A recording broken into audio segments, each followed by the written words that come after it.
नमस्कार साथियों, एक बार फिर से आप सबका न्यू लाइट विद दीपक में बहुत बहुत स्वागत है। संविधान निर्माण का ये दूसरा भाग है। पहले भाग में हम लोगों ने देखा कि संविधान सभा का गठन कैसे हुआ, कितने लोग उसमें शामिल थे और संविधान सभा ने संविधान को कब बना करके तैयार किया और संविधान कब लागू हुआ। ठीक, इतना हमने देखा था। अब आज इस वीडियो में यानी कि इस पार्ट में हम देखेंगे कि संविधान सभा में मुख्य रूप से कौन कौन से व्यक्ति थे जो बहुत चर्चित हैं, जिन्हें कम से कम उतने लोगों को हमें जानना ही चाहिए। वैसे तो 389 लोग थे, सबको याद करना संभव नहीं है और ना ही आवश्यकता है, लेकिन कुछ लोगों को जानना जरूरी है। उसके अलावा जो उसमें 15 महिलाएं थी, तो 15 महिलाओं का नाम भी जानना जरूरी नहीं है, लेकिन जो महत्वपूर्ण महिलाएं हैं उनको जानना जरूरी है। और कितने राज्यों की महिलाएं थी, किस राज्य की ज़्यादा महिलाएं थी, ये सब। इसके अलावा हम चर्चा किए थे कि संविधान निर्माण संविधान समितियों ने किया था। संविधान सभा ने संविधान समितियां बनाई थी, बहुत तरह की समितियां थी। तो वो समितियां कितने प्रकार की थी और उन समितियों ने किस प्रकार से कार्य किया, ये हम इस पार्ट में देखेंगे। तो सबसे पहले देखिए, जब संविधान 26 नवंबर 1949 को बनकर तैयार हो गया, तो इसी दिन संविधान के 16 अनुच्छेद लागू भी हो गए। शेष अनुच्छेद 26 जनवरी 1950 को लागू हुए थे। तो 26 नवंबर को ग्रहण किया गया भारत का संविधान, एडॉप्टेड किया गया, इसलिए हमेशा 26 नवंबर को विधि दिवस के रूप में मनाया जाता था, विधि दिवस।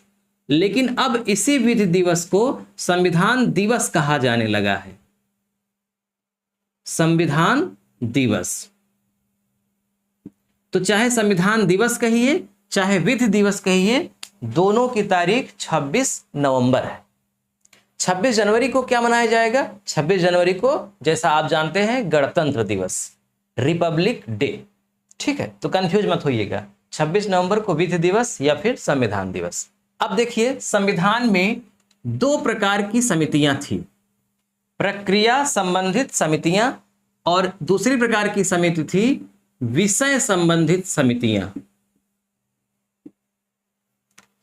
तो इन दोनों में अंतर क्या है? प्रक्रिया संबंधित समितियां जितनी भी थी, उनका काम यह था कि संविधान निर्माण किस प्रक्रिया से होगा, उस प्रक्रिया के प्रश्नों को कैसे हल किया जाए, इसके लिए प्रक्रिया संबंधित समितियां बनाई गई थी। कौन कौन थी अभी हम आगे देखेंगे। और विषय संबंधित समितियां जो हैं, यही मुख्य समितियां हैं, और इसी समिति ने यानी विषय संबंधित जितनी भी समितियां हैं, उन्हीं समितियों ने संविधान का निर्माण किया। यानी कि संविधान का निर्माण करने वाली समितियां विषय संबंधित समितियां कही जाती हैं।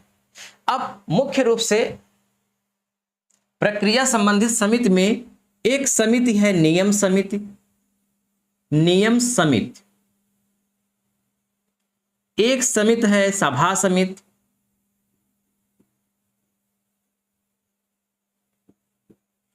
एक समिति है हिंदी उर्दू अनुवाद। ये जो समितियां बनाई गई थी, इसमें एक समिति में कई लोग होते थे, हर समिति का कोई ना कोई अध्यक्ष होता था, बाकी कुछ सदस्य होते थे। तो उस समिति में जो विषय हैं, उन्हीं विषय के बारे में वो पूरा प्रारूप बनाएंगे और फिर संविधान सभा के सामने प्रस्तुत करेंगे, जिस पर बहस होगी। तो इसीलिए हर डिपार्ट को अलग अलग दिया गया था। तो हिंदी उर्दू अनुवाद के एक अलग विभाग था, तो इसे हिंदी उर्दू अनुवाद समितियां कहा गया। अब इसी तरह से इसके अलावा भी बहुत समितियां थी, लेकिन इतना आप ध्यान में रखिएगा। इसी तरह से विषय संबंधित समितियों में सबसे प्रमुख समिति थी प्रारूप समिति। आप पिछले वीडियो में इसकी चर्चा सुन चुके हैं। प्रारूप समिति सबसे महत्वपूर्ण समिति थी और इसके अध्यक्ष कौन थे? डॉक्टर भीमराव अंबेडकर। इस समिति में डॉक्टर अंबेडकर सहित 7 लोग थे, यानी डॉक्टर अंबेडकर एक और 6 लोग, और टोटल 7 लोग थे, एक मुस्लिम थे। तो ये प्रारूप समिति सबसे महत्वपूर्ण समिति थी। इसके अलावा एक समिति थी झंडा समिति। झंडा समिति के अध्यक्ष अभी हम आपको आगे बताएंगे, डॉक्टर राजेंद्र प्रसाद थे। कई किताबों में झंडा समिति के अध्यक्ष जेबी कृपलानी को बताया गया है, लेकिन यूपी पीसीएस में एक बार प्रश्न पूछा गया था, तो फिर इसकी व्याख्या की गई अच्छे से। तो आयोग ने सही उत्तर माना कि झंडा समिति का जो अध्यक्ष था वो डॉक्टर राजेंद्र प्रसाद थे। अल्पसंख्यक समिति थी, और अल्पसंख्यक समिति के जो अध्यक्ष थे वो वल्लभ भाई पटेल थे। इसी तरह से देसी रियासत समझौता समिति थी, देसी रियासत समझौता। इसी तरह से संघ संविधान समिति थी, इसके अध्यक्ष जवाहरलाल नेहरू थे। इसके अलावा भी बहुत महत्वपूर्ण और समितियां थी, लेकिन इतना आपको ध्यान में रखना है।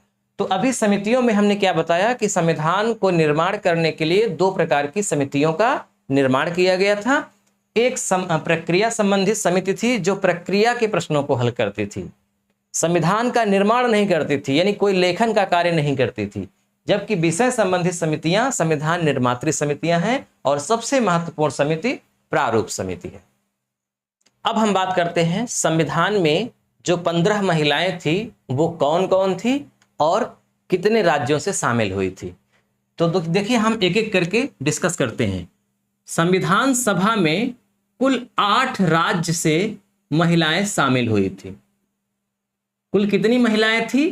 15 महिलाएं। कितने राज्यों से? 8 राज्यों से। और सबसे ज्यादा उत्तर प्रदेश से महिलाएं थी और इनकी संख्या थी 5। तो कभी भी प्रश्न पूछा जाए कि संविधान सभा में सबसे अधिक महिलाएं किस राज्य से आई थी, तो उत्तर प्रदेश से 5 महिलाएं। इसके अलावा बिहार से 1 महिला थी, अभी हम लिखेंगे, नाम भी लिख देंगे। उड़ीसा से 1 महिला थी, पश्चिम बंगाल से थी, बंबई से थी, मध्य प्रदेश से थी। कितना हो गया? 1 2 3 4 5 6। अभी 2 राज्य और बचे हैं, इधर लिख देते हैं। एक राज्य है त्रावणकोट और एक राज्य है मद्रास।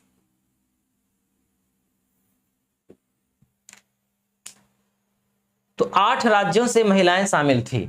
उत्तर प्रदेश से सबसे अधिक 5 महिलाएं थी। कौन कौन थी उत्तर प्रदेश में? एक महिला थी सुचेता कृपलानी। इसके अलावा आप नाम सुने होंगे विजय लक्ष्मी पंडित। विजय लक्ष्मी पंडित भी उत्तर प्रदेश की थी। एक महिला थी पूर्णिमा बनर्जी।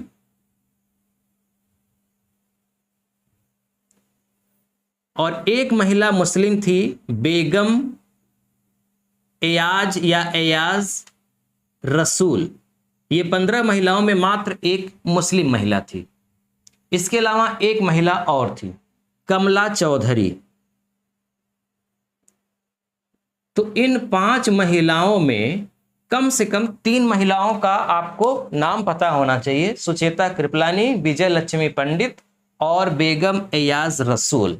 इनका इसलिए नाम महत्वपूर्ण है क्योंकि 15 महिलाओं में मात्र एक महिला मुस्लिम थी और वो भी उत्तर प्रदेश से। इसी तरह से बिहार से केवल एक महिला शामिल हुई थी संविधान में, उनका नाम आप जानते होंगे, सरोजिनी नायडू। और सरोजिनी नायडू के बारे में और एक बहुत महत्वपूर्ण फैक्ट है, उसे आप ध्यान में रखिए कि उत्तर प्रदेश की पहली महिला राज्यपाल श्रीमती सरोजिनी नायडू थी। बंबई से एक महिला थी हंसा मेहता। बंबई मैं क्यों लिख रहा हूं? अब तो मुंबई लिखा जाता है। तो देखिए जब बंबई कहते हैं तो बंबई का मतलब क्या होता है, थोड़ा सा आप समझ लीजिए।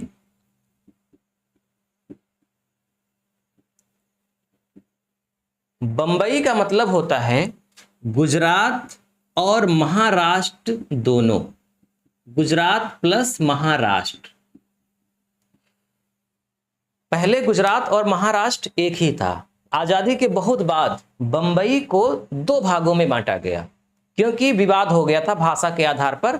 इस बंबई में कुछ गुजराती, मतलब आधे लोग गुजराती बोलने वाले थे, आधे लोग मराठी बोलने वाले थे। तो मराठियों के लिए अलग राज्य बना दिया गया जिसे महाराष्ट्र कहा गया और गुजरातियों के लिए अलग राज्य बना दिया गया जिसे गुजरात कहा गया। तो गुजरात की राजधानी गांधीनगर बनाई गई और महाराष्ट्र की राजधानी मुंबई बनाई गई। तो बंबई का मतलब गुजरात और महाराष्ट्र दोनों मिले हुए। तो यहाँ उस समय बंबई था और बंबई से हंसा मेहता शामिल हुई थी। मध्य प्रदेश ठीक ही है, मध्य प्रदेश कोई दिक्कत नहीं है, आप जानते ही हैं, एक महिला शामिल थी और उनका नाम महत्वपूर्ण है, आपको याद रखना पड़ेगा, राजकुमारी अमृता कौर।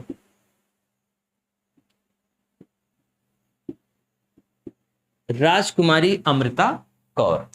तो इतने महिलाओं का नाम आपको पता होना चाहिए। इसके अलावा मैं जो शेष बची महिलाएं हैं उनका भी नाम लिख देता हूं, आप स्क्रीनशॉट ले लीजिएगा या नोट कर लीजिएगा और याद कर लीजिएगा। तो देखिए, 5 उत्तर प्रदेश से, 3 मद्रास से दुर्गाबाई, दक्षियानी अंबु स्वामीनाथन, 1 बिहार से सरोजिनी नायडू, उड़ीसा से 1 मालती चौधरी, पश्चिम बंगाल से 2 रेणुका राय, लीला राय, बंबई से 1 हंसा मेहता और मध्य प्रदेश से 1 राजकुमारी अमृता कौर। तो अब आप स्क्रीनशॉट लेकर के इसे आप नोट कर लीजिए। अब इसके बाद हम चर्चा करते हैं कि महत्वपूर्ण पुरुष कौन कौन थे और वो किन किन विभागों के यानी किन समितियों के अध्यक्ष थे। ये भी परीक्षा में खूब पूछा जाता है और अपने भी नॉलेज के लिए पता होना चाहिए।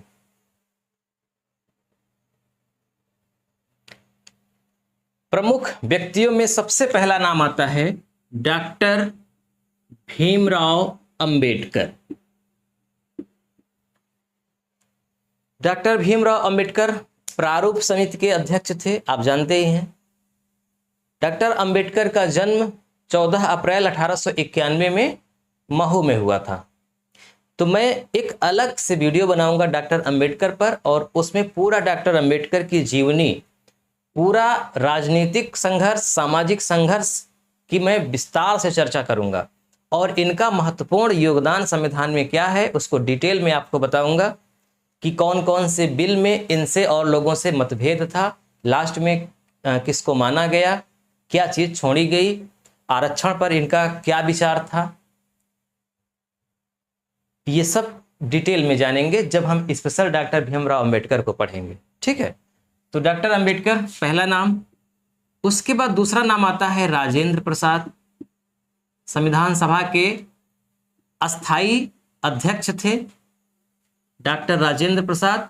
इसके अलावा कई विभागों के ये भी अध्यक्ष थे, जैसे नियम समिति के अध्यक्ष थे ये और झंडा समिति के अध्यक्ष थे, अभी बताए ही। इनके अलावा एक नाम आता है पंडित जवाहरलाल नेहरू का। तो जवाहरलाल नेहरू संविधान सभा के सदस्य थे और बहुत महत्वपूर्ण व्यक्ति इसलिए थे क्योंकि इन्होंने ही 13 दिसंबर 1946 को उद्देश्य प्रस्ताव प्रस्तुत किया था, जिस पर 22 जनवरी 1947 को विचार हुआ और पारित किया गया और उद्देश्य प्रस्ताव ही आधुनिक प्रस्तावना का आधार है। तो पंडित जवाहरलाल नेहरू। इसके अलावा इनके पास भी विभाग था कई समितियों का, जैसे संघ संविधान समिति के ये अध्यक्ष थे। तो मैं जो बोल रहा हूं हर बात मैं यहां नहीं लिख रहा हूं, तो आप पॉज करके उसको नोट कर सकते हैं या याद कर लीजिए। तो जवाहरलाल नेहरू किस विभाग के अध्यक्ष थे? संघ संविधान समिति। इसके अलावा सरदार पटेल थे और सरदार पटेल लौह पुरुष माने जाते हैं। इनका भी मैं अलग से आपको बताऊंगा कि क्या महत्वपूर्ण योगदान था। इनका सबसे ज़्यादा योगदान, जो सबसे ज़्यादा चर्चित इसलिए थे क्योंकि इन्होंने सभी रियासतों का एकीकरण किया। तो सरदार पटेल के पास कौन सा विभाग था? तो जितने भी राज्य से संबंधित विभाग थे, राज्य का एकीकरण से संबंधित विभाग थे, वो इन्हीं के पास थे। और मौलिक अधिकार का विभाग था, मौलिक अधिकार समिति के अध्यक्ष थे। अल्पसंख्यक समिति के ये अध्यक्ष थे। प्रांतीय संविधान समिति के ये अध्यक्ष थे। तो अल्पसंख्यक समिति, मौलिक अधिकार समिति, प्रांतीय संविधान समिति, ये तीनों के अध्यक्ष थे सरदार पटेल। इसके अलावा एक नाम आता है पट्टाभी सीतारमैया, एक समिति के अध्यक्ष थे। उस समिति का नाम था आवास समिति। ये भी परीक्षा में एक बार पूछा गया है। आवास समिति के अध्यक्ष पट्टाभी सीतारमैया। आमतौर पर अध्यक्षों में राजेंद्र प्रसाद, जवाहरलाल नेहरू, सरदार पटेल, भीमराव अंबेडकर, इतने तक में ही सीमित रहता है। और फिर आगे बढ़ेंगे तो बी एन राव के बारे में पूछ लेंगे। संवैधानिक सलाहकार कौन थे? B N Rao. लेकिन बी एन राव संविधान सभा के सदस्य नहीं थे, इसलिए हम उनका नाम यहाँ पे नहीं ले रहे हैं। गांधी जी भी नहीं थे संविधान सभा के सदस्य, मोहम्मद अली जिन्ना भी नहीं थे। मौलाना आजाद थे मौलाना अबुल कलाम आज़ाद भी संविधान सभा के सदस्य थे। इनके अलावा खान अब्दुल गफ्फार खान, जिन्हें सीमांत गांधी कहते हैं, खान अब्दुल। इनके अलावा लियाकत अली भी संविधान सभा के सदस्य थे। इनके अलावा एक नाम और सुने होंगे, श्यामा प्रसाद मुखर्जी। तो श्यामा प्रसाद मुखर्जी भी संविधान सभा के सदस्य थे। और इनकी चर्चा आप जब कभी राजनीति शास्त्र में पढ़ेंगे, हिंदू कोड बिल, तो हिंदू कोड बिल जब आएगा तब इनकी चर्चा सबसे अधिक होगी। इनके अलावा है केटी शाह और नाम है गोविंद वल्लभ पंत, पंडित गोविंद वल्लभ पंत, गोविंद वल्लभ पंत। तो इनका भी नाम आप ध्यान में रखिएगा। पंडित गोविंद वल्लभ पंत उत्तर प्रदेश के पहले मुख्यमंत्री थे। ठीक है, जब उत्तर प्रदेश बना तो सबसे पहले मुख्यमंत्री पंडित गोविंद वल्लभ पंत बने थे। पहली महिला मुख्यमंत्री सुचेता कृपलानी, पहली महिला राज्यपाल सरोजिनी नायडू, उत्तर प्रदेश। तो ठीक है, आज बस इतना ही। आज आपने महिलाओं का नाम समझा कि कितनी महिलाएं संविधान सभा में थी, कुछ महत्वपूर्ण व्यक्ति। तो आज से हमारा संविधान सभा होता है कंप्लीट। अब हम एक दो वीडियो के माध्यम से आपको यह समझाएंगे कि हमारे संविधान की विशेषताएं क्या क्या हैं, कितना बड़ा है, नम्य है, अनम्य है, मतलब लचीला है, कठोर है, लिखित है, अलिखित है, कैसा है, इसकी पूरी विशेषता आप पढ़ेंगे। इसके अलावा उद्देशिका आप पढ़ेंगे कि पंडित जवाहरलाल नेहरू ने जो उद्देश्य प्रस्ताव प्रस्तुत किया था, तो उस उद्देशिका में आखिर क्या लिखा है, उसको जब आप पढ़ लेंगे तब फिर शुरुआत होगी संविधान। और फिर संविधान में आप अनुच्छेद 1 यानी कि भाग 1 से अनुच्छेद 1, 2, 3, 4 इस तरह इस क्रम में पढ़ेंगे। तो पहले भाग में हम लोग क्या पढ़ेंगे, संघ और उसके राज्य क्षेत्र। तो संघ और उसके राज्य क्षेत्र जब हम शुरू करेंगे तो संविधान वहां से शुरू माना जाएगा। ठीक, अभी दो वीडियो के माध्यम से आप क्या देखेंगे, संविधान का उद्देश्य यानी उद्देशिका और संविधान की प्रमुख विशेषताएं कि हमारा संविधान अन्य संविधानों से किस तरह से अलग है। तो वीडियो कैसा लगा कमेंट करके जरूर बताइएगा। मिलते हैं नेक्स्ट वीडियो में। नमस्कार।